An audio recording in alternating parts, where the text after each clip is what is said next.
युवती का जला शव बरामद किया गया है। 5 दिन पहले युवती की मौत हो गई थी। 5 दिन के बाद भी घर में पड़ा मिला शव। भाई ने शव को जलाने की कोशिश की है तो घर से बदबू आने पर पुलिस को सूचना दी गई। पुलिस ने अधजला शव बरामद किया है। पड़ोसियों ने पुलिस लगातार पूछताछ कर रही है और आपको बता दें कि पड़ोसियों ने ही पुलिस को सूचना भी दी थी। सिम्फर के रिटायर्ड वैज्ञानिक का ये घर है। वैज्ञानिक की बेटी थी मृतक महिला। गोविंदपुर थाना क्षेत्र का ये मामला सामने आया। उसमें कीड़ा मकोड़ा लगने लगा। जब 3-4 दिन हो गया तो हमको कुछ समझ में नहीं आया, वो हमसे देखा नहीं गया। तब हम उसको साधारण व्यवस्था में ही कीड़ा मकोड़ा हटाने के लिए जलाया। आप ही जला। फिर इसके मैंने लकड़ी वगैरह की व्यवस्था की है या ऐसी जलाया? नहीं, घर में 3-4 दिन से था। कौन चीज जला? वही रजाई कंबल सब रखे। प्रद्युत राजवर्धन है। मेरे सिस्टर का डेड बॉडी जो है हाफ बर्न मिला है मेरे घर से। हाफ बर्न मिला सर, बाथरूम में। और ये मतलब उस समय में मेरे घर में जो मौजूद लोग थे वो मेरा बड़ा भाई प्रणव राजवर्धन था और मेरी बहन लिपिका कुमारी थी। मेरी बहन जो लिपिका कुमारी थी काफी दिन से बेड रिडन थी सर। और जिस टाइम पे ये घटना घटी है उस टाइम में मैं यहाँ पे अवेलेबल नहीं था। मुझे ये इन्फॉर्मेशन भी नहीं दी गई ऐसा कुछ किया जा रहा है। जब मैं रिटर्न किया तो मुझे बताया गया कि वो ऑलरेडी डेड कर गई है। तो मैं अंतिम संस्कार का सामान लेने गया था। अंतिम संस्कार का सामान लेके जब मैं वापस आया तो मुझे बताया गया कि ऑलरेडी अंतिम संस्कार कर दिया गया है। 2 लोगों का नाम भी उसमें लिया गया, लेकिन उनका इस केस से कोई रिलेशन नहीं है।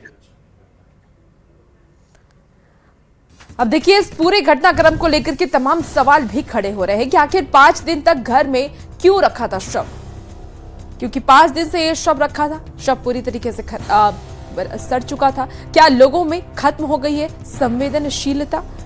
आपको बता दें कि सवाल यह भी है कि घटना से जुड़े आरोपी पर कार्रवाई आखिर कब तक की जाएगी। और ज्यादा जानकारी के साथ न्यूज 18 संवाददाता संजय गुप्ता हमारे साथ सीधे इस वक्त फोन लाइन पर जुड़ गए हैं। संजय, 5 दिन से युवती का शव पड़ा हुआ था और युवती की आखिर मौत कैसे हुई है? क्या कुछ जानकारी सामने आई है? पड़ोसियों को कब पता चला? फिलहाल तो पड़ोसियों को ये बात तब पता चली जबकि शव को जलाने का प्रयास किया जाता और उसकी दुर्गंध जब फैली तो आस पड़ोस के लोगों को शक हुआ और उसके बाद उन्होंने पुलिस को सूचना दी। लेकिन सबसे बड़ी बात है कि 5 दिनों तक जो युवती है उसका बॉडी घर में रखा हुआ था और उसके बॉडी को जो है उसके भाई जो है तो रजाई तकिए के सहारे में अंतिम संस्कार करने गए, या यूं कहें कि जलाने का प्रयास किया गया। लेकिन जब ये दुर्गंध फैली तो उसके बाद पुलिस वहां पर आई और अब जले शव को अपने साथ ले गई और जांच में जुट गई। वही स्थानीय जो लोग हैं उससे उस घर के लोगों का वो बड़ा ही कटा हुआ रिश्ता था, इसीलिए लोग वहां जाते आते नहीं थे। घर में जाले पड़े हुए थे और जो 2 भाई है वो 2 भाई भी कोई खास ध्यान को लेकर नहीं रखते थे, क्योंकि युवती जो है तो तलाकशुदा थी और वो लगातार डिप्रेशन में रहती थी और हमेशा जो तरह से उसके भाइयों ने बताया कि वह बीमार रहती थी और इस बीमारी के कारण उसकी मौत हो गई। शव में कीड़े पड़ गए थे और कीड़े पड़ने के बाद उसे जलाने का प्रयास किया गया। लेकिन दोनों भाइयों के बयान में एक चीज अलग अलग है, क्योंकि एक भाई कह रहे हैं कि शव को जो है अंतिम संस्कार हमने मोहलबनी में किया था, लेकिन दूसरे भाई के कहना है कि इस तरह की गलत जानकारी हमें दी गई थी। अंतिम संस्कार का सामान लाने के लिए हमें कहा गया था और फिर जो है तो हम जब वहाँ घर आए तो बताया कि हमने अंतिम संस्कार कर दिया। लेकिन इस पूरे घटनाक्रम में पुलिस जो है जांच में जुटी हुई है कि आखिर बात क्या है। लेकिन फिलहाल जो सिम्फर के वैज्ञानिक रिटायर थे उनकी बेटी की एक मौत हुई। उस मौत को में अंतिम संस्कार की जो प्रक्रिया है वह बड़ा ही झंझोरने वाला है और इससे कई सवाल उठ रहे हैं कि समाज में जब लोग रहते हैं तो इतने कटे हुए क्यों रहते हैं कि समाज से लोग दूरी बना लेते हैं। जी ठीक है संजय, आप नजर बना के रखिए, अपडेट लेंगे। बहुत शुक्रिया जानकारी के लिए। इसी बीच देखिए, बोकारो से भी एक बड़ी खबर सामने आ रही है। स्टील प्लांट के IMF विभाग में बड़ा हादसा हो चुका है। क्रेन से गिरने से मजदूर की मौत हो गई। नीरज एंटरप्राइजेस का कर्मी था जिसकी मौत हुई है। इस वक्त की आपको बड़ी खबर बोकारो से बताएं, जहां स्टील प्लांट के IMF विभाग में ये बड़ा हादसा हुआ। क्रेन से गिरने से मजदूर की मौत हो गई है। नीरज एंटरप्राइजेस का कर्मी था जिसकी मौत हुई। तो स्टील प्लांट के IMF विभाग में यह हादसा हुआ है। क्रेन से गिरने से मजदूर की मौत हो गई। देखिए, राजधानी रांची में उस समय सनसनी फैल गई जब बूडो थाना क्षेत्र में एक पेड़ से जीजा साली का शव लटका मिला। मौके पर पहुंची पुलिस ने जब जांच शुरू की तो ये पता चला कि दोनों रिश्तेदार हैं और दोनों के बीच जीजा साली का रिश्ता है। पुलिस मामले की जांच में जुट गई। बताया जा रहा है कि साली की शादी की तैयारी हो रही थी। हालांकि परिजनों को जब पेड़ से शव लटका मिला तो तमाम तरीके के कयास लगाने लगे। आपको बता दें कि परिजनों ने मौके पर पहुंच करके शव की पहचान की और पुलिस इस मौत की गुत्थी सुलझा रही है कि आखिर ये आत्महत्या है या फिर हत्या।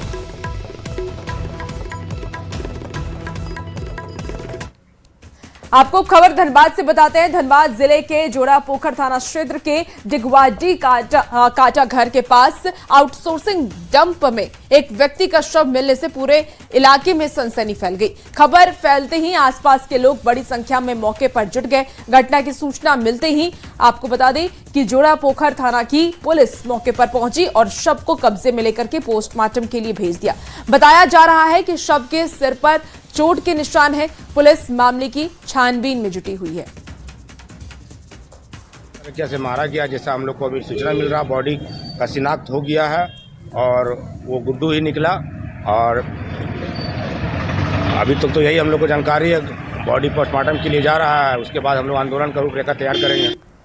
गुमला से इस वक्त की आपको एक बड़ी खबर बताएं, जहां के विशनपुर और गारो थाना क्षेत्र के wild life crime control bureau की टीम पर हमला किया गया है। जानकारी के मुताबिक टीम को पेंगुलिन तस्करी की सूचना मिली थी, जिसके बाद इलाके में छापेमारी के लिए टीम पहुंची।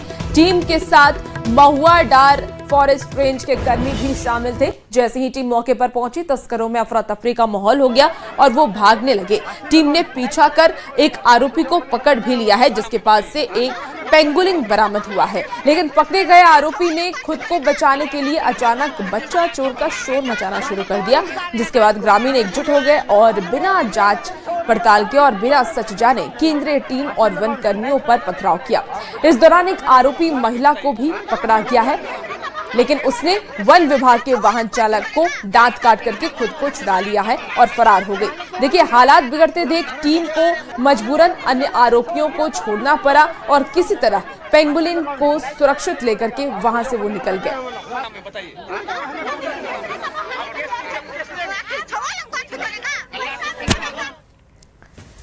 इसी बीच खबर अब जमशेदपुर से भी सामने आ रही है, जहां तेज रफ्तार का कहर देखने को मिला है। दो कार में जोरदार टक्कर हो गई। बाइक सवार 2 लोग घायल हैं। सड़क हादसे के बाद जमकर बवाल किया गया। गुस्साए लोगों ने पुलिस को घेरा है। आपको बता दें कि लोगों ने पुलिस पर आरोप ये लगाया है, थार मालिक को बचाने की कोशिश की जा रही है। टेलको थाना क्षेत्र का ये मामला सामने आया। जमशेदपुर से आपको एक खबर बता रहे हैं। इस घटना के बाद लोगों में आक्रोश देखा जा रहा है। तो घर से जब रिटर्न आने के वक्त में हम लोग टर्निंग में हम लोग ब्लिंकर देके जैसे गाड़ी मोड़े, उधर से थार वाला रॉन्ग साइड से आके हम लोग को मार दिए। और मारने के बाद जब हमको देखा गया कि उसका ड्राइवर पूरा पी के पूरा एकदम टूल है, इतना पिया हुआ है कि वो खड़ा भी नहीं हो पा रहा।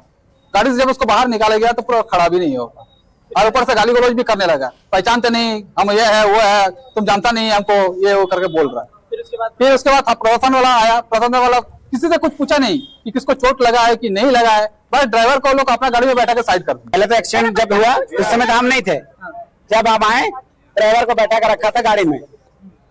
सर जी था, कोई सर जी है यहीं पे।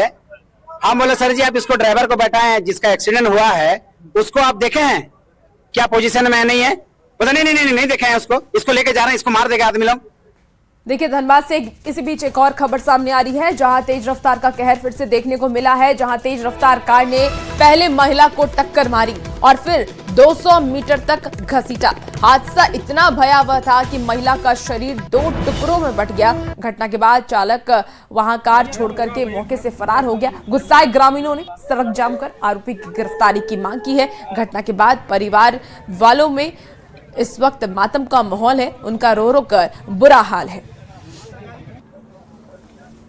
भी देखा था, मतलब बताया गया कि 4 व्हीलर मतलब एक्सीडेंट करके मतलब अब वो गाड़ी भाग गया। जो गाड़ी अभी यहाँ आप देख रहे हैं कि यहाँ पर खड़ी है गाड़ी, और वो जो घटना जो अब कुछ बहुत ज़्यादा बड़ा ही घटना हुआ, क्योंकि सर और धड़ दोनों अलग हो गए हैं। रोड पार क्रॉस कर रही थी, उधर से कार आके इसको रगड़ते हुए उसका धड़ अलग हो गया है, आपको शरीर अलग हो गया है, पूरा रगड़ते हुए कार को पार किया है उसको। बहुत ही दुखद घटना इसको कहेंगे। और इसमें प्रशासन का भी लापरवाही है। यहाँ पर हम लोग पुल का भी हम लोग यहाँ दिए हैं, ओवर ब्रिज बनाने का हम लोग यहाँ छात्र लोग भी पार होता है। देखिए, इस पूरी घटना को लेकर के अब कई सवाल भी खड़े हो रहे हैं कि कब थमेगा तेज रफ्तार का कहर, क्योंकि लगातार सड़क हादसे हो रहे हैं। ऐसे में ये सवाल पूछना जायज है। फरार आरोपी की गिरफ्तारी आखिर कब तक की जाएगी? न्यूज 18 की तरफ से ये तमाम सवाल किए जा रहे हैं। कब तक होगी ट्रैफिक नियमों की अनदेखी?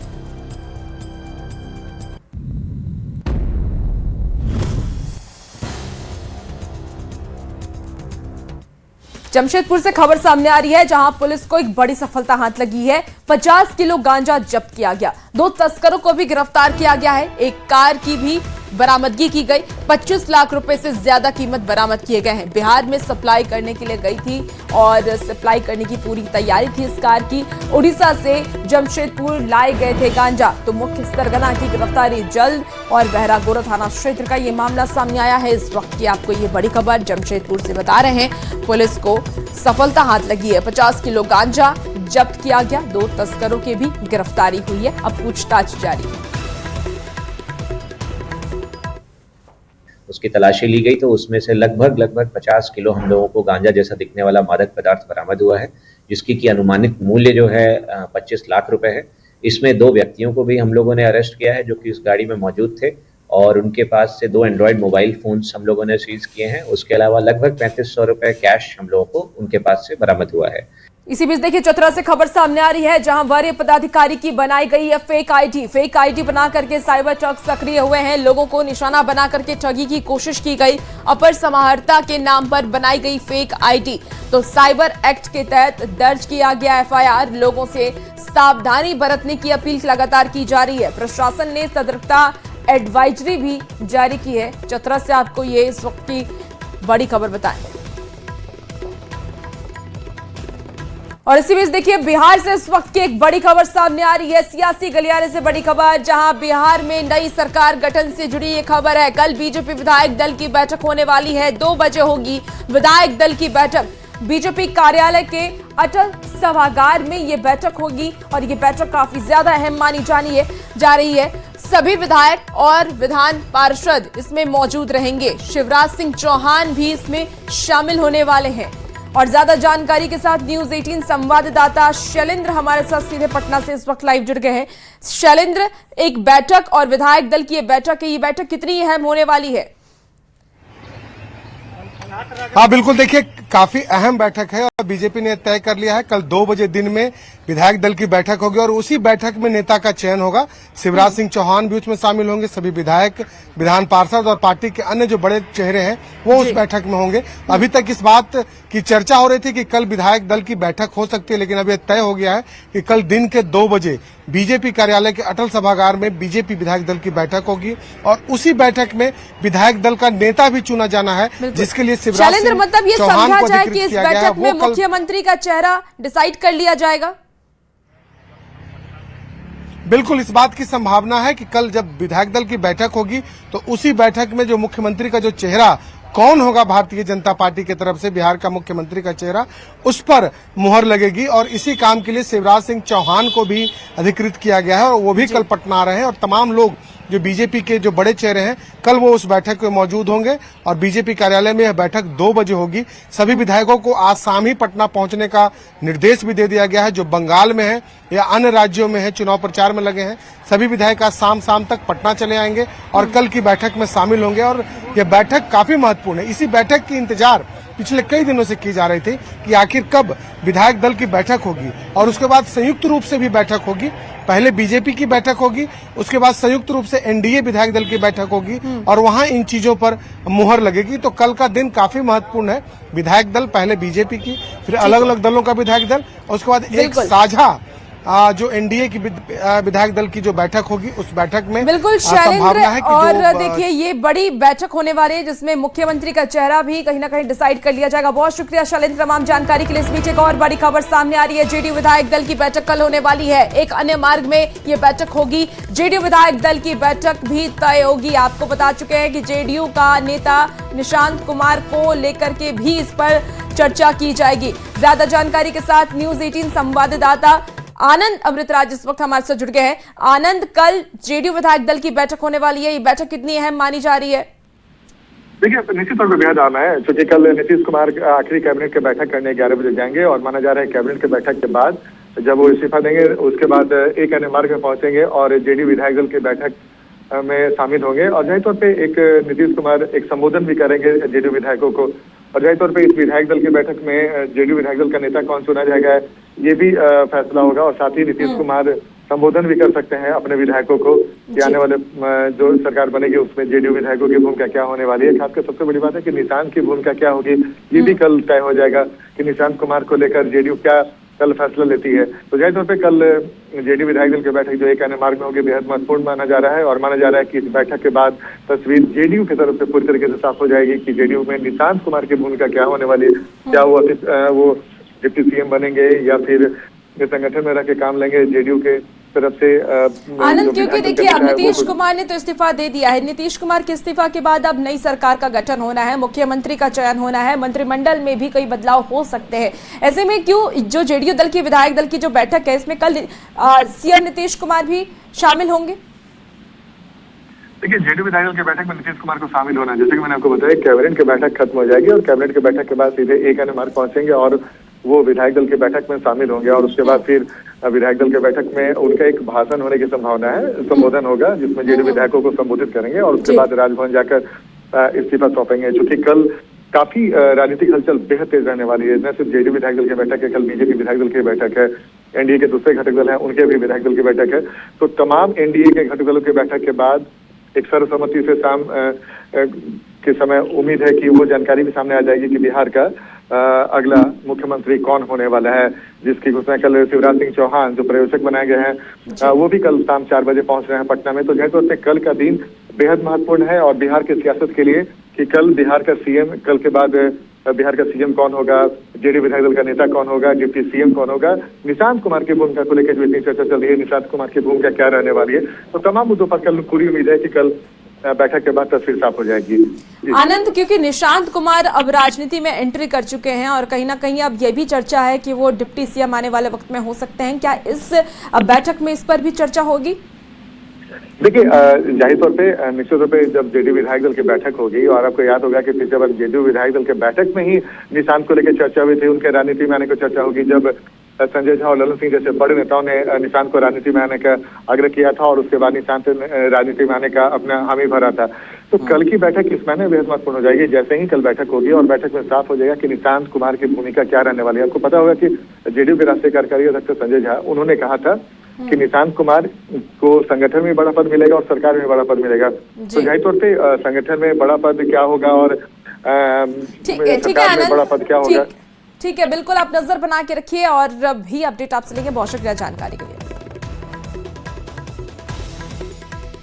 चलिए एक बार फिर से अब झारखंड की खबरों का रुख करते हैं। तो देखिए उत्पाद सिपाही प्रश्न पत्र लीक मामले में राज्य पुलिस की ओर से एक बड़ी कार्रवाई की गई है। इस मामले में कुल 164 आरोपी को गिरफ्तार किया गया। इस पूरी घटना को संगठित सॉल्वर गैंग की ओर से अंजाम दिया जा रहा था। आपको बता दें कि अतुल वत्स जो कि साल 2024 में नीट परीक्षा के प्रश्न पत्र लीक में शामिल था, इस पूरे कांड में वो शामिल था। गिरोह के कुल 5 सदस्य गिरफ्तार हुए हैं। वहीं इस पूरे घटनाक्रम में झारखंड उत्पाद परीक्षा के 159 अभ्यर्थियों को भी गिरफ्तार किया गया। मामले में कई अहम दस्तावेज और मौके से कंप्यूटर लैपटॉप भी बरामद किए गए हैं, जिसकी पड़ताल की जा रही है। जेएसएससी के चेयरपर्सन ने यह बताया है कि मौके से 4 सेट प्रश्न पत्र मिले थे। हालांकि उनका मिलान किया गया, लेकिन आंशिक प्रश्न ही मैच हुए हैं। ऐसे में प्रश्न पत्र लीक नहीं हुआ है। इस पूरे मामले में गैंग की ओर से अभ्यर्थियों से 15 लाख रुपए लिए गए थे। अब जेएसएससी की ओर से कांड में शामिल 159 अभ्यर्थियों को जेएसएससी की किसी भी परीक्षा में शामिल होने से रोक दिया गया है। कुल 159 अभ्यर्थी और 5 जो पेपर लीक के मास्टरमाइंड थे वो वहां पे उनको गिरफ्तार करते हुए वहां पे कुछ जो कागजात थे उसको जब्त किया गया। वहां पे 4 सेट प्रश्न पत्र उत्तर सहित जब्त किए गए और फिर जेएसएससी को एसएसपी के द्वारा सूचना दी गई कि ये 4 प्रश्न पत्र जो है संभावित पेपर लीक से संबंधित है। एवं परीक्षा नियंत्रक ने सत्यापन के पश्चात पाया कि पेपर 2 हिंदी में 0 मैच है, मतलब एक भी प्रश्न मैच नहीं किया और खोटा से प्रतिवेदन आया कि एक प्रश्न पूर्णतः मैच है और एक प्रश्न आंशिक रूप से मैच है। झारखंड प्रतियोगिता परीक्षा अधिनियम 2023 है, इसके तहत निश्चित रूप से कार्रवाई की जाएगी। प्लस ये सभी 159 बच्चों को हम लोग भविष्य में जितने भी जेएसएससी के एग्जाम होंगे उन सभी से उनको हम लोग डिबार करने की भी कार्रवाई करेंगे। तो तलाशी के क्रम में हमें कुछ प्रश्न पत्र डिजिटल रूप से मोबाइल में प्राप्त हुए और कुछ प्रश्न पत्र हमें हार्ड कॉपी में प्राप्त हुए। उन सभी प्रश्न पत्रों को तुरंत इकट्ठा किया गया। सभी लोगों को डिटेन करते हुए जब लोगों से पूछताछ की गई तो पता चला कि वहाँ पे जो मुख्य साजिशकर्ता या फिर जो मुख्य संचालक था वहाँ का वो अतुल वत्स था।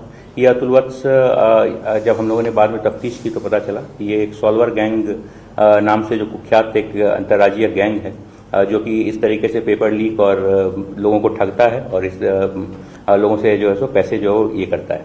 तो ये पूर्व में भी आरोपित रहा है। हमने त्वरित कार्रवाई करते हुए जो प्रश्न पत्र जितने भी प्रश्न पत्र हमें प्राप्त हुए उसकी एक प्रति हमने जेएसएससी को उपलब्ध करवाई और उपलब्ध करवाने के उपरांत हम लोगों ने अपनी आवश्यक कानूनी कार्रवाई जो शुरू की है।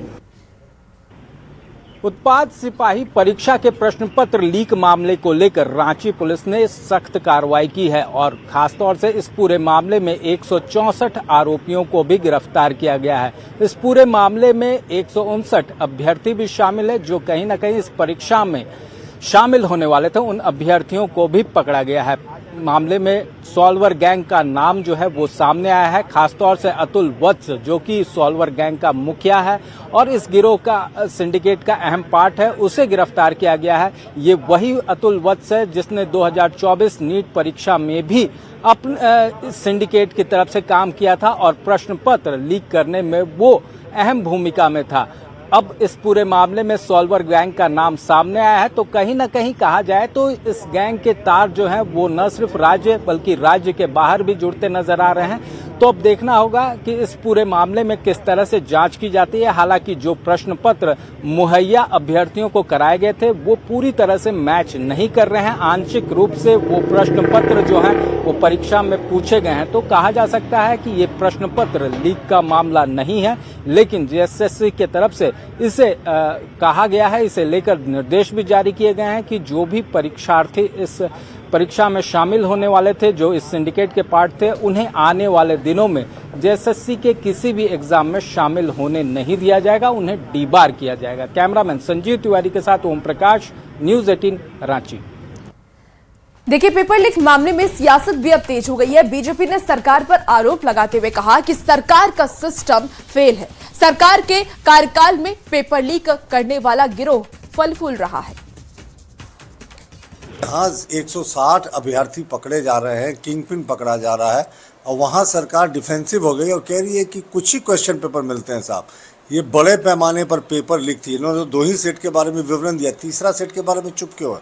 और दूसरी बात, अबुआ सरकार खुद को कहते हैं साहब। अब ये तो पेपर लीक सरकार हो गई। सीजीएल परीक्षा में भी इन्होंने कहा था कि साहब पेपर लीक नहीं हुआ, बाद में इनकी भद पिट गई। तो पूरे तरीके से सरकार का सिस्टम फेल है। अब कहीं कोई क्वेश्चन लीक नहीं, वो सिर्फ पैसा ठगने का, लोगों को बेवकूफ बनाने का एक सुनियोजित षड्यंत्र, और जो भी लोग शामिल थे उसमें उन लोगों को गिरफ्तार भी किया गया, कार्रवाई भी हो रही है। तो जो लोग जेईई की परीक्षा में रिजल्ट क्वेश्चन लीक करा देते हो, उत्तर प्रदेश में 21 परीक्षाओं में क्वेश्चन लीक हो जाता हो एक साल में, वो लोग आरोप लगाते हैं हेमंत सोरेन जी की सरकार पर। ये जांच की प्रक्रिया चल रही है। जांच में हमारा प्रशासन के लोगों ने तत्परता दिखाते हुए पकड़ा है और ये सारा बिहार के लोग आकर करके यहाँ पर कर रहे थे, वो भी नाम आया है।